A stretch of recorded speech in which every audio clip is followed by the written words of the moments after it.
ಬೆಂಗಳೂರಲ್ಲಿ ಮತ್ತೊಂದು ಟಫ್ ರೂಲ್ಸ್ಗೆ ಕೃಷ್ಣ ಬೈರೇಗೌಡರು ಸಜ್ಜಾಗಿದ್ದಾರೆ. ಪಾದಚಾರಿ ಮಾರ್ಗಗಳಲ್ಲಿ ವಾಹನ ಚಲಾಯಿಸಿದರೆ ಬೀಳುತ್ತೆ ಭಾರಿ ದಂಡ. ಫುಟ್ಪಾತ್ ಮೇಲೆ ಗಾಡಿ ಓಡಿಸ್ಬಿಡೋದು.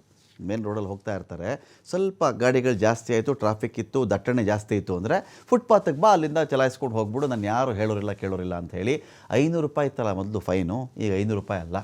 ಫುಟ್ಪಾತ್ ಮೇಲೆ ಯಾರಾದರೂ ಹೋಗ್ತಾ ಇದ್ದರೆ 5,000 ರೂಪಾಯಿ ದಂಡವನ್ನು ಹಾಕ್ತಾ ಇದ್ದಾರೆ. ಇನ್ನು ಮುಂದೆ ಬೈರೇಗೌಡರು ಈ ಕೆಲಸವನ್ನು ಮಾಡ್ತಾ ಇದ್ದಾರೆ. ದಂಡದ ಮೊತ್ತವನ್ನು 10 ಪಟ್ಟು ಜಾಸ್ತಿ ಮಾಡಬೇಕು. ಯಾರೇ ಫುಟ್ಪಾತ್ನಲ್ಲಿ ಹೋಗ್ತಾ ಇರಲಿ, ಸಾಧ್ಯವಾದಷ್ಟರ ಮಟ್ಟಿಗೆ ಸಾರ್ವಜನಿಕರು ಇದು ಕೆಲಸ ಮಾಡಿ. ಗೊತ್ತಾ, ನೀವು ಈ ಥರದ್ದು ವಿಡಿಯೋ ಮಾಡಿ ಕೃಷ್ಣ ಬೈರೇಗೌಡರಿಗೆ ಟ್ಯಾಗ್ ಮಾಡ್ತಾ ಇರಿ, ಅಥವಾ ಪೊಲೀಸ್ ಡಿಪಾರ್ಟ್ಮೆಂಟ್ಗೆ ಟ್ಯಾಗ್ ಮಾಡ್ತಾ ಇರಿ. ನೀವು ಇದಾಗಬೇಕಿದು, ಆಗಲೇಬೇಕಿದ್ದಂಥ ಕೆಲಸ ಇದು. ಸೊ ದಂಡನ 10 ಪಟ್ಟು ಜಾಸ್ತಿ ಮಾಡಿದ್ದಾರೆ. ಸಾರಿಗೆ ಸಚಿವ ಬೈರತಿ ಸುರೇಶ್ಗೆ ಬೆಂಗಳೂರು ನಗರಾಭಿವೃದ್ಧಿ ಸಚಿವರ ಪತ್ರ ಕೂಡ ಇದೆ. ಇಲ್ಲಿ ಪಾದಚಾರಿ ಮಾರ್ಗಗಳ ಅಪಘಾತ ತಪ್ಪಿಸೋದಕ್ಕೆ ದುಬಾರಿ ದಂಡದ ಶಿಕ್ಷೆ ಆಗಬೇಕು.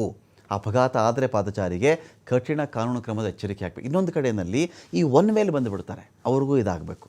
ಒನ್ ವೇಲ್ ಬಂದು ಒಂದು ವಾಹನಕ್ಕೆ ಎದುರು ಬದ್ರು ನಿಂತು ಬಿಡ್ತಾರೆ. ಜಗಳ, ಏನು ಮಾಡ್ತೀಯ ನೀನೇ ಸೈಡ್ಗೆ ಹೋಗು, ನಾನು ಬರೋದೇ ಹೀಗೆ, ಏನು ಮಾಡ್ತೀಯ ಅಂತೇಳಿ ಇದ್ರ ಬಗ್ಗೆ ಕಠಿಣ ಕ್ರಮ ಆಗಬೇಕು ಅಂತ.